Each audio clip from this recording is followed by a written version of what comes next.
Hello, my name is Miriam McLaughlin and I am a Senior Account Director at Highland Marketing, a specialist health and care tech PR and marketing agency. And I'm Chloe Bynes, the Senior Account Executive here at Highland Marketing. Today we'll be telling you about public relations and providing you with an overview of what it's all about. Through this training module, we will tell you more about the value of doing PR, how to define your target audiences and messaging, the different types of communication channels and different types of content you can use. We will also give you some insight into what a PR campaign looks like and some advice and consideration to get your own campaign up and running. Before we get into what is involved in PR when it's done well, we wanted to first introduce some of the misperceptions around working in the sector and bust a few of the myths. Some of these you may be familiar with. One myth is that those who work in PR are spin doctors, which essentially means taking a story and twisting it into something that isn't necessarily true, or perhaps reflects someone or something in a better light than it deserves. This, as you may have guessed, isn't what good PR rests on. We look to create the best story possible, but it's always based on facts, never something dishonest. The second concept is that those who work in PR live a life similar to AbFab, lots of freebies and glamorous events. This, unfortunately for some, isn't really true. We work with the media and create stories for the news agenda, stories that showcase best practice, innovation, significant impact in health and care, or authoritative commentary on key issues. A typical environment will be fast-paced and often exciting, but grounded in hard work to get the right stories placed in the right media for those that we work with. PR stands for public relations, but could equally be protecting reputations, although I would add that it should be protecting and enhancing reputation. And that is applicable to an organization or an individual. Whether you work in a private company or throughout health and social care, you have a brand image to protect. That might be the brand of an organization you work for, and in some cases, that might even be your own personal brand. The main objective of public relations is to develop and maintain a positive reputation of the brand and maintain a strategic relationship with various stakeholders such as the public, prospective customers, partners, and employees. In the context of working in health or social care, this might translate to developing a positive image of your organization with the patients, families, citizens, the media, or perhaps with fellow providers in the sector. Effective PR can drive forward a positive image, can help to share innovation and best practice, and can help to reinforce how you are perceived, whether that's honest, successful, relevant. This is important as it will have an impact on an organization's trust and influence. PR is also essential in attracting employees. Who wants to work for an organization which has a bad reputation? The first step before beginning any PR activity is to think clearly about who you are trying to reach and what message you want to share with them. On the screen now, you'll see some of the areas of activity which fall under the umbrella of PR. It isn't exclusive, but these are some of the things we would typically work on. I won't talk through every aspect, but I will pull out a few examples which may be relevant to yourself and your role within your organisation. So first, internal communication management. This would relate to individual, departmental, organisation-wide work-related updates which you wish to share with your colleagues. Perhaps try to make a list of all the ways your organisation currently does this. For example, you may have an intranet or an internal newsletter, or alternatively think of opportunities and channels you think your organisation could use and doesn't currently have.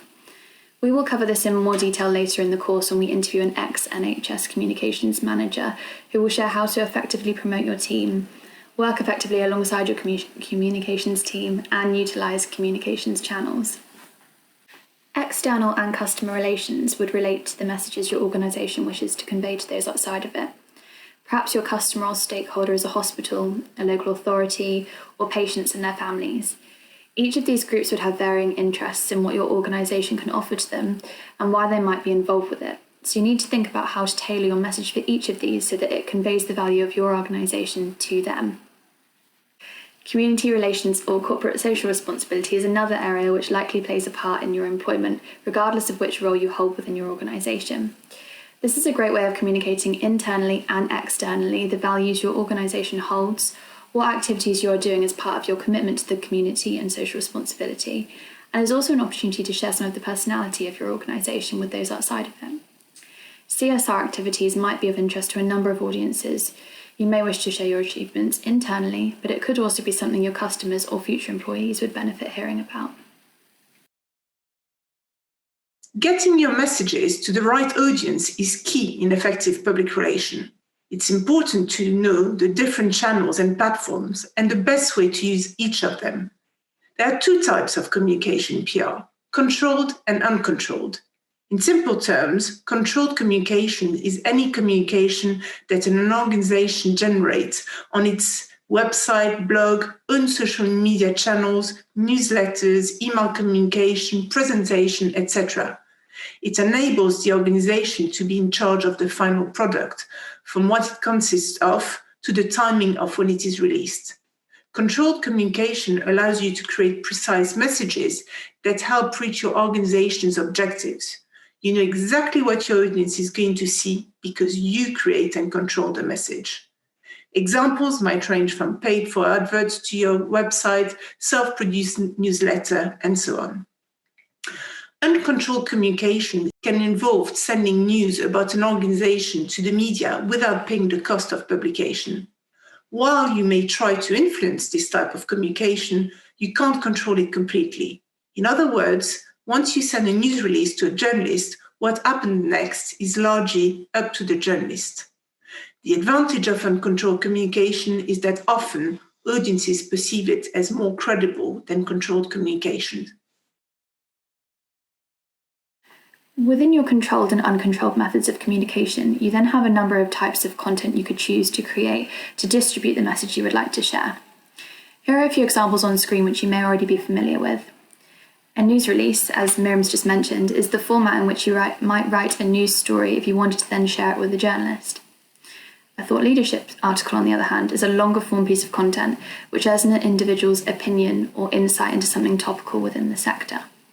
If you look to magazines read by other professionals within your organisation, you'll find examples of news stories, but also thought leadership articles which express opinion rather than news. Case studies, on the other hand, are a content type which may be written and published on your organisation's website, for example, to bring to life the successful work you've achieved for customers, service users, or patients. Whilst videos, podcasts, and social media are digital methods of communicating a message.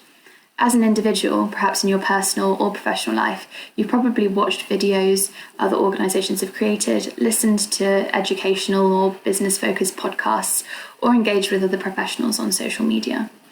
These are all great content types to get involved with if your organisation already creates them, or could be suggestions you could make to your communications team.